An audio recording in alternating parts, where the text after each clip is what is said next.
Hi, everyone, and welcome to Wholesale Change. My name's Ian Heller. I will be your host today because this is the podcast for thought leadership in the wholesale industry, the distribution industry. Because if you're a wholesale change agent, you're probably with us today. We have a great guest today. His name's Bryan Keller. He's the CEO of Keller Logistics Group. But before we get to that, let's do a little business so we can pay the bills. I want to tell you about a system called Customer Experience RX. This is from us, from Distribution Strategy Group. Smart distributors know that increasing customer loyalty leads to growth in both revenue and profitability. Furthermore, increasing loyalty depends on being able to measure customer satisfaction and improve the customer experience. That is your product when you're a distributor. It's the customer experience you deliver. Our Customer Experience RX system provides a new and exciting way to measure overall customer satisfaction, but more importantly, to understand the drivers of customer satisfaction and customer experience. If you're using Net Promoter Score, or you're somehow using some other customer satisfaction measurement, or you're looking for a way to improve your customer satisfaction and customer experience, please reach out to us. We'd be happy to give you a demo. You should email Jonathan Bein. He's my business partner, jbein, Jbein, at distributionstrategy.com. I'd also like to thank Epicor. Epicor is a great sponsor of many of the things that we do here at Distribution Strategy Group. And they're sponsoring today's podcast. Epicor is a software company that has helped thousands of wholesale distributors for over 50 years to integrate their business functions into one ERP system. Because of their deep experience in distribution, they understand your world and your unique challenges. Epicor helps companies consolidate systems and processes into one ERP that is ready to use out of the box and allows for long-term growth. If you're considering an acquisition or in the midst of one now, you can learn more about Epicor at epicor.com/distribution. And not just if you're considering an acquisition, if you just want to build a great company. Our guest today, I'm delighted to introduce and welcome to the show, Mr. Bryan Keller, who's the CEO of Keller Logistics Group. Bryan, thank you so much for joining us on Wholesale Change. I would like to tell our attendees, feel free to use the Q&A button. This is a podcast recording, but we like to get questions when we can get them. So there is a Q&A button if you'd like to use it. Bryan, how are you today, my friend? Good. How are you, Ian? I'm doing great. Thank you. So, you have a really interesting company here at Keller Logistics. You're second generation, right? Yes, I am. Yeah. You want to tell us a little bit about the background of the company? Yeah, I think it's a kind of interesting story and maybe a life lesson for some people. My uncle Tom Keller started the business. So he's the oldest of eight kids. My dad was the fourth, right in the middle. But anyhow, I was at Ball State University in business marketing, and I knew my uncle had this small truck line, and he just hired a salesperson. And so when he is my godfather in the Catholic faith, and he sent me a present for Christmas, and I wrote him a thank you note and said, thank you for the present. And I understand you hired a salesperson. I'd like to come mentor or shadow this guy for a little bit. And since I'm in sales and marketing, and he said, why don't you come work for us this summer? And I heard from my mother from the back channel that I had an opportunity to run the business once I graduated, if I liked it and did a good job. So I worked for Tom for 2 summers, and he offered me a job, and I started with here with 20 tractors, and we went from 2.5 in the office to 3.5. And so it was, I got to really learn the business from the ground floor. Yeah. That's pretty cool. So it was really your first job, actually, while you were in college, right? Yeah. My first, I did, I obviously had part-time jobs and stuff, and did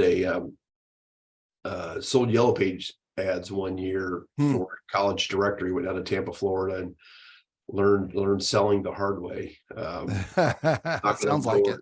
Cold calls, 100%. So yeah. So why don't you tell us, give us an overview of what 3PLs do, generally speaking, and what you do at what is now Keller Logistics, not just Keller Trucking, right? Yeah. So as I said, we start off as a trucking company, and so we generally haul from manufacturers to distribution centers. When we first started, we did a lot of work for General Motors, so we'd actually deliver to assembly plants or engine plants, whichever the components wanted to go to. But yeah, third party logistics. So we don't own the freight, and we move it or we store it for our customers, and provide a value added service that they don't want to do because they're into marketing their product or making their product and so forth. And so we started with 20 tractors. I knew for it to be a sustainable career, I had to grow the business, and so I started adding tractors. And then in 1997, so I was in the business for 7 years, I convinced Tom that we should get in the warehousing business. And it was pretty simple. We were hauling freight to 50 miles away to be stored in a warehouse. And I'm like, Tom, if we build a warehouse, we'll get this business. And so in 99, we opened up our first warehouse, 90,000 square foot, immediately filled it. Wow. And built 3 more buildings right after that, 2000, 2003, and 2006. And so we were in the warehousing business, and then that led us into the freight brokerage business. And so then I ended up with three businesses: a trucking company, a warehousing company, and a freight brokerage company. And freight brokerage is so we hire other truck lines to haul freight. So they need to, we share some customers, the trucking side and the brokerage side. right. So our trucks are blue, so we'll either put on a blue truck or we'll put it on a different truck. And so we make money, on the margin of what we charge our customers and what we pay our carriers. And we moved 30,000 loads last year with non-Keller trucks. Wow. So, as trucking is very asset heavy, right? We own all of our semis. We have 250 now and 1,000 trailers. And that's and they cost about $160,000 per tractor and $50,000 per trailer. So very asset heavy. We have debt on that side of the business. Freight brokerage is non-asset. I have about 35 people, and they have computers in the desk, and we make a little bit of money off every load. Helps us keep the share of the wallet of the customer, right? Like if we can't haul it, we have another truck line haul it. So when you're facing these big strategic decisions, like building a 90,000 square foot warehouse, for the size of the company at that point in time, that must have been almost a bet the company decision, right? Yeah. What goes into that? I mean, how did you decide, because a lot of people on the call or who are going to listen to this podcast are going to make big strategic decisions in their careers. And sometimes it's either a bet the company decision or it's a bet the career decision. How do you go about vetting that decision to make sure it's the right thing to do? Well, yeah, it takes a lot of market research. You really got to know what's going on in your area, and if you can fill that building with product from a customer. They will not, sign a contract for you to build a building, right? And there are some companies, who can do that, who can do build to suit, and they specialize in that. And we're not to that level yet. We put the building up, and we feel like we know the market well enough that we'll fill it. And generally that's been the case. We've always been successful there. So I was pretty confident we could fill it. In that case, we were actually hauling the freight to another warehouse. So I felt like I could bring that business closer to the manufacturer, and it would save them money in a transportation perspective. So it kind of hurt my truck line a little bit, but we kept the money in the company by moving into the warehousing space. And you just built a 350,000 square foot distribution center? Yeah, we did in Dallas, Texas. So that's the biggest building we've ever built. Is a $20 million project, and we've had a lot of success with buildings in Dallas in terms of buying them, fixing up, and selling them. This is the first time we've ever tried to build outside of our network or outside of our geographic area. We're based in Ohio. Mm. But I have a lot of employees in Dallas, Texas, and so that building's sitting empty, and we're marketing it, trying to get someone to lease it. So we started an industrial. We call it Keller Industrial Properties. We started this as a fourth pillar of the business to develop real estate, and so under Keller Industrial Properties, which we call KIP, it built that building, and that's we want to build our assets of buildings up to get a steady flow of cash to help support the other businesses. Wow. Okay. So that's not just to expand your own logistics network. This is a whole different type of business you're getting into. Yeah. Yeah. And how much total warehouse space do you have now? We have 4 million square feet across the nation. Yeah. 4 million square feet. Wow.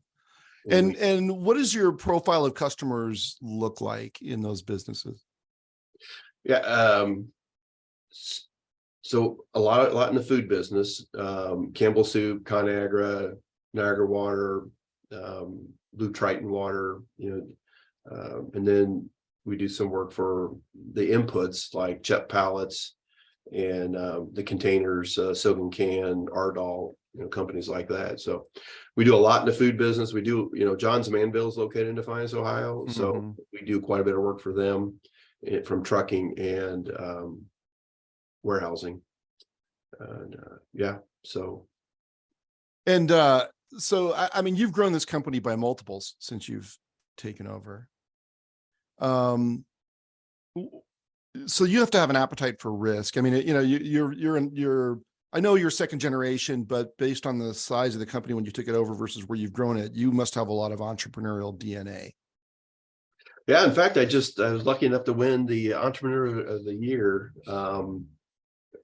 for Michigan and Northwest Ohio. So I won that last year, applied for it, and got to go out to California to try and win the overall prize, which I didn't do, but I feel honored to be one of the 10 selected in Michigan and Northwest Ohio of Entrepreneur of the Year. That's fantastic. And that's from Ernst & Young, right? So that's a very credible, high profile award. And arduous process to go through. So what was that process like? Well, obviously you fill out an application, and then if you're selected based on some key data that you give them, then you have to fill out a long questionnaire on why you deserve the award, and then an interview process with the judges, and then you sit back and wait and hope you win. But yeah, it took quite a bit of work, and and then you went to California. Was there like a ceremony there? Yeah. That's where they bring all the winners from around the country together, and they put a week-long conference on, and then the last day of it, Saturday, they pick the winners, and there's they pick like 30 overalls, and then of course there's one who gets to be Entrepreneur of the Year. So what's it like to go from running a small company to running what's now actually a pretty big corporation? What do you see as the different skill sets, when you took over in 2000 versus the kinds of decisions and skills you need now as a bigger company with a lot more employees? Yeah. So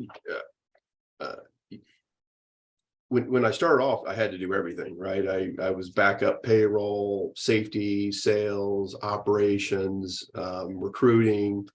And as you grow, you've got to be able to delegate those tasks and trust people to do the jobs, and then be able to hold them accountable, to motivate them. And so I've been lucky enough, I've been able to hire good people who can take over different aspects of the business.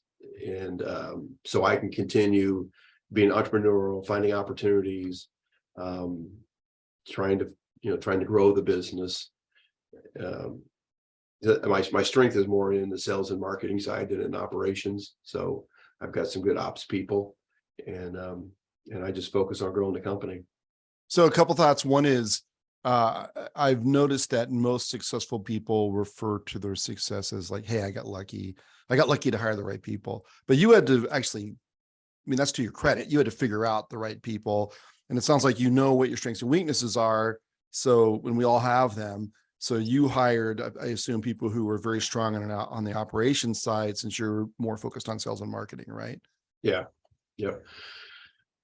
Yeah. So, you got to be honest with yourself and understand what you're not good at, and understand what the needs of the business are, and then go out and find that talent and hire them, and then motivate them to do the job, and to take responsibilities, and then to motivate their people. And so, my philosophy here is to take care of our employees. And we came up with about 5 years ago what we call the Keller Circle of Life. And that is we deliver for our people, they'll deliver for our customers, and then we give back to the community. And that's our purpose, cause, passion. That's why we come to work every day, is to take care of our people and eventually give back to the community.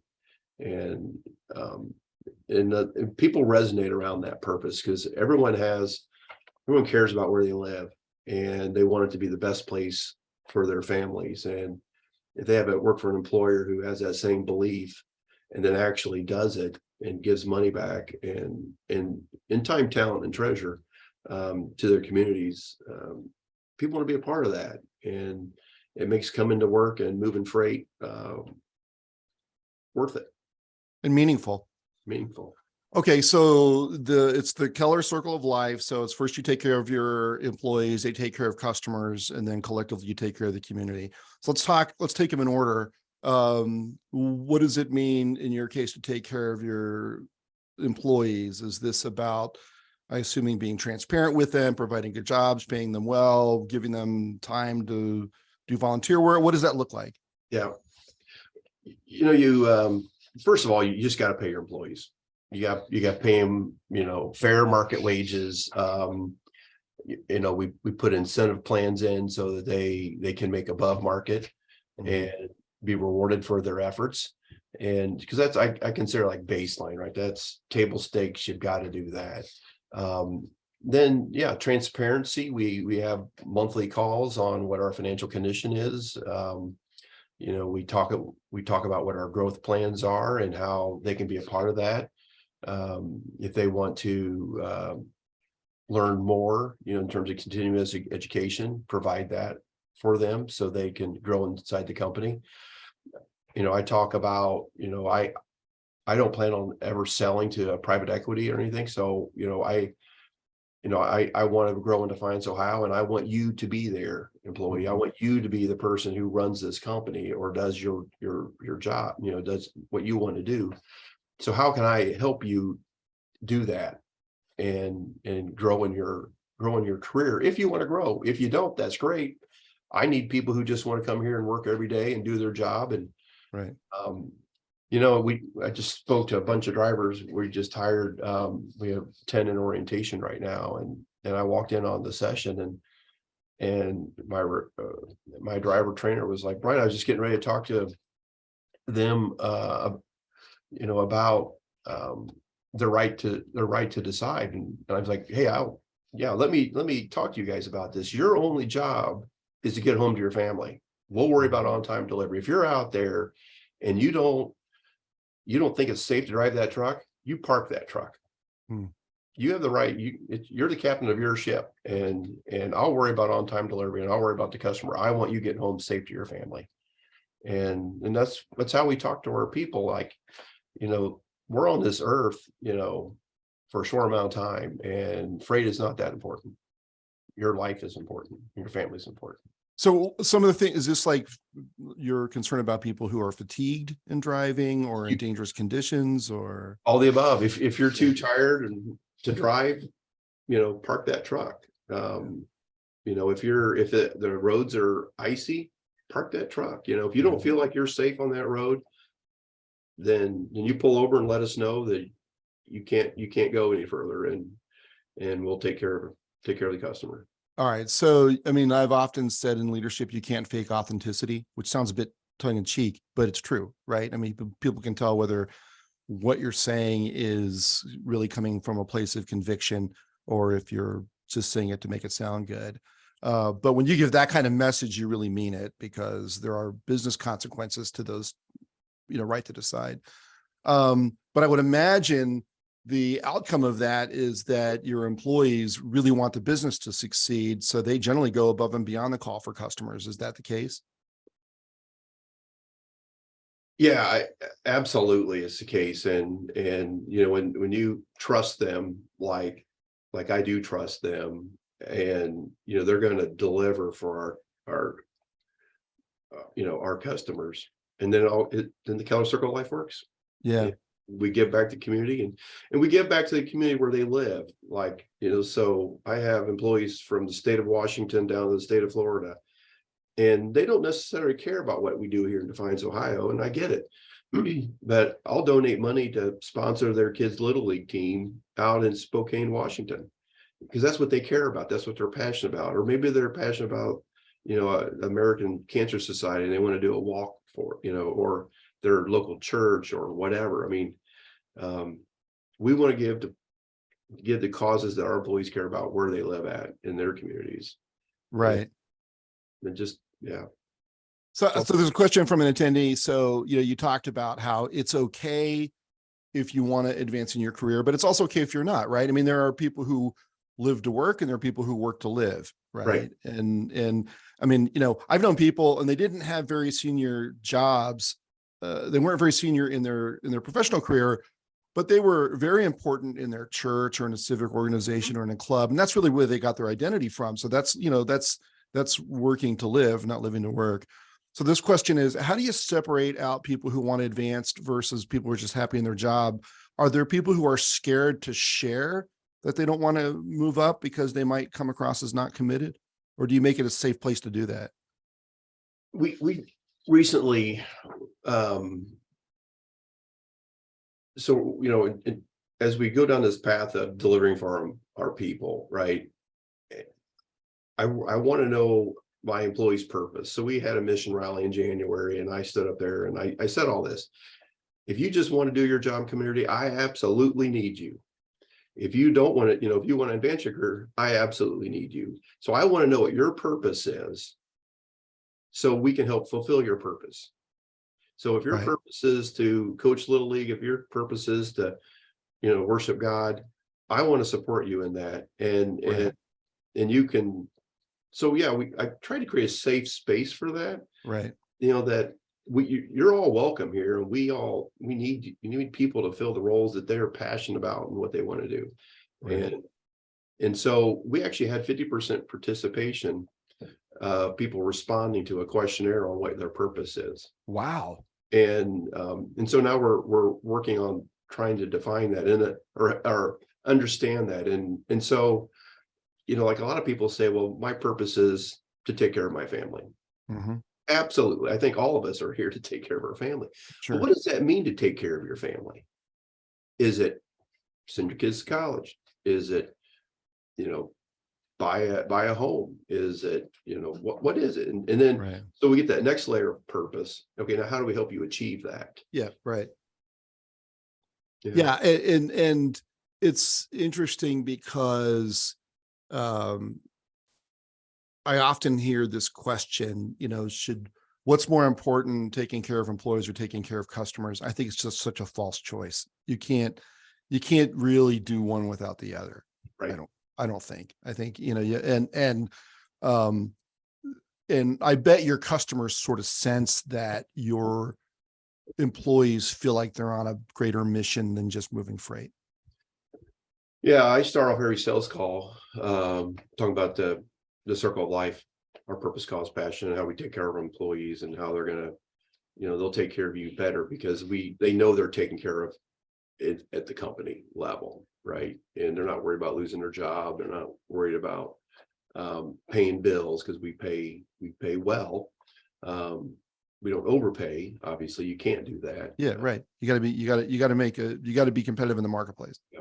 So I believe my customers see that. I mean, we in 2012, we had a strategic planning meeting, and I said, guys, I want to get to $100 million in sales by 2022. Mm-hmm. and we hit $165 million in sales in 2022. We grew by Wow. 20.3% per year. And it's got to be a testament to our people who care about our customers. It's because I care about them, my employees. Yeah, because it's not like you can do something unprecedented that nobody else can do, right? I mean, it's not like you're a manufacturer who can invent and patent some product that nobody else offers in the marketplace. I mean, you can out-service your competition or out-care your competition, but you have to literally outperform. You can't just invent a new product. We're in a mature industry, just as you all are in distribution. I mean, very mature. I mean, it's already been there, done that. It's just who can deliver better than your competition. And how do you deliver better than your competition if you don't care about your employees and they come to work every day wanting to be the best, do the best job in their position that they can do. And they're not going to do that if you don't care about them. Yeah. And they're not going to do that unless they go home at the end of the day and they say, I'm proud to work at Keller. Yeah. Right. I bet you have high customer retention.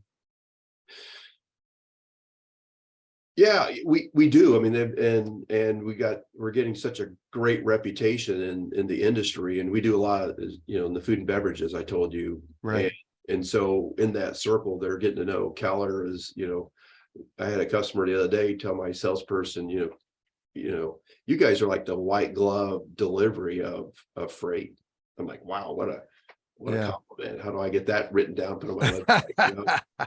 White glove delivery in the trucking business. Yeah. Now let's get to the community part, because we've done the employee part and the customer part. And so how do you give back to the community and help your employees do the same? Yeah. So several years ago, I decided that I wanted to have a large charity in Defiance, Ohio. And so I asked all my employees, like, who do we give to? Who do you guys want to give to? Well, they all come back and say, we want to support the veterans. So we invented Operation CAVIC. CAVIC stands for Keller Assists Veterans in Crisis. So I do the fundraising, and I have a team that works on the promotions and stuff. And we raised about $30,000 the first year. We consistently raise around $55,000 to $60,000 a year, and it all goes back to Defiance veterans, and we fund the gap, right? So there's a lot of programs out there that support the veterans, but a lot of those programs don't act very fast. Yeah, and they don't cover everything. So like dentures, that's not covered. So we bought dentures. The other day, we buried a veteran because he died and didn't have any money. We bought cars, we fixed cars. If they're in crisis, we can step in and help them so they don't become homeless. So we started that, and that's been, my employees really enjoy helping out the veterans, and it really feels good. These people who had sacrificed and seeing things that we haven't seen. So we did that about 7 or 8 years ago. It's still going on. And then we decided, what else can we do to give back to the community? And so we asked our employees again, and they like, autism. All right. Well, we wrapped the truck in autism to bring awareness to autism. And then we said, every mile that truck drives, we're going to give 3 cents to a charity. Wow. And so we work with our employees. What charity to support autism can we do? So we put a fence up in our community by the splash pad so that kids don't run into the street. So we did that. And then now we did another truck doing mental illness. We have a truck for veterans. And then the other, in terms of like delivering for the community, we recently started investing in a program to stop generational poverty. So, we're giving $100,000 a year to this charity here in Defiance who takes at-risk kids and teaches them basic carpentry, mechanics, and as well as life skills. And they do a mission portrait, they understand their purpose, and it really, we're saving about 30 kids a year now with this. And there's other people who donate, obviously, because it's expensive to save someone from generational poverty. Yeah. But how about what we're doing for the community that these people are now going to become productive citizens. And then then they'll have kids, and then it'll just create. And then we budget, or the third pillar of this is we budget off of our sales, what we're going to give back to what causes employees care about. And so, like, that's where my example is Spokane, Washington. If they do $3 million in sales, they're going to get I'll make up the number, $10,000. Yeah. And they're responsible to spend it. When we call them up, hey, what do you want to give to? You got this money. And yeah, so we're pretty intentional about it. Yeah, and it's real to the employees. It's interesting to me because even companies that tend to give back don't usually give employees that much of a say about where the money goes. So it feels like it's not just, the corporate office making these decisions about charities. I mean, they're giving back to their communities. Yeah, we didn't always do that, but I had an epiphany one day, and maybe the people in Washington don't care what we do in Defiance, Ohio. So the fact I care about generational poverty here, they don't care about it. They might care about generational poverty in their community. Right. So if we're truly, as we learn how to deliver for our people, and this is not easy because you got to be very intentional and you got to think about it. And we have fallen down, and then I am embarrassed. I'm like, we're going to fix this. We're not delivering for our people in this category. And one of them was, what do they care about where they live? Right. So, right. So, yeah, so that really is the whole circle, right? So it's employees, customers, and community. And I bet that contributes a lot to employee retention at a time when it's hard to retain employees. It's good for retention and it's good for recruitment. Yeah. Right. Right. And so we don't have any problem hiring here. We're also best fleets to drive for. We've won that 6 consecutive years. And we're the preferred employer in town. And so when we need help, we need to hire someone, our employees refer them to come work for us. And right. And that's easy when business is great and the economy's booming, but the transportation market's taken a huge hit in rates lately. But because you're transparent with your employees and you've got these programs already in place, I bet you don't lose the impact of them when times get a little bit tougher. Yeah. So we make sure they know where we're at financially, monthly meetings, very transparent. Here's what we made or didn't make. We started off this year, the economic indicators we're reading were going to be a good freight year. Well, and we plan to grow from 165 to 190 million. And come February, we lost money 2 months in a row. And I told all my employees, like, okay, this is a non-growth year. Right. And if you can get us back to profitability, I need all of you to work hard. We will not lay people off. And come March, we made money. April, we made money. May, we made money. Not much. Right. But we turned things profitable. We had to stop hiring drivers. So we cut back on the marketing budget, and we just hire enough for the attrition that we have. And we're just going to pause this year our growth. We'll get back to it when the economy turns good. But everyone dug deep, cut cost, increased sales to level of profitability, and it's all transparency. And I asked for their help. I tell you, that is a remarkable message, because having spent most of my career working for big companies, nobody says layoffs are a possibility in advance. They wait and wait and wait, and then they cut, and it's a surprise to the people who are being separated almost every time. Right. And in your case, you were telling them, look, this is a possibility. I need your help to avoid it, and let them be a part of the solution rather than a victim when the layoffs happen. Yeah, it's a challenging message because you don't want to scare people. Right. And have them leave. People. Because we don't want them jumping ship, because I need, I've trained you, you know how to do my job, do the job. I need you. Right. And you can do it better than I can. And so let's be real. we're not in trouble. We got cash reserves. I don't like eating into my cash reserves. Right. And so I need you to figure out how you can save us some money and get us some additional business so we can keep the trucks rolling, keep the warehouses full, move loads in freight brokerage. And they did it, and they're continuing to do it. It's going to be a tough year, and maybe a tough next year. Economy doesn't look like it's rebounding as we in this freight recession. But yeah. Well, yeah, but I just admire what you did there, because you can scare away some of the employees you don't want to lose, but it's so much more honest, and you can't come out and tell people we're never going to have layoffs. It's just it's not realistic. But if you help them be if you're transparent with them, I mean, the loyalty that you get from, wow, that was a real risk, and Bryan was honest with us. He told us what was happening and told us how we could help. You mobilize all the people in your organization, rather than leadership's behind closed doors scaring everybody to death, or worse, laying people off when they don't know, they have no idea it's coming. I thought everything was fine, so they don't have a job. That's a really unusual way to handle that type of situation. It's to your credit. I very rarely heard that kind of thing before. I don't know any other way to run a business. Yeah. Well, that's fantastic.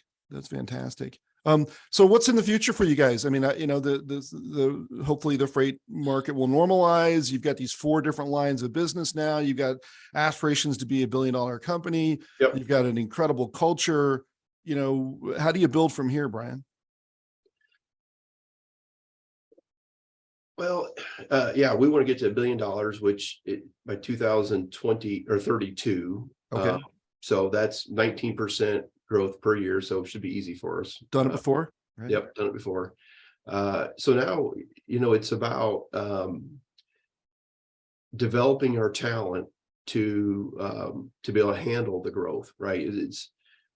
I can tell you it's easier, we're 750 employees. It was easier to manage 100 employees. I bet. Yeah, right. And so we got to have systems and processes in place. I'm on this purpose-driven mission cause. I think that's the way we're going to be able to grow the business and still be feel like a family. Yeah. Is by understanding people's purpose. And that's how we're going to get the best talent in Northwest Ohio. We're working on a program right now where we're going to hire out of high school, help kids get their associate's degree and their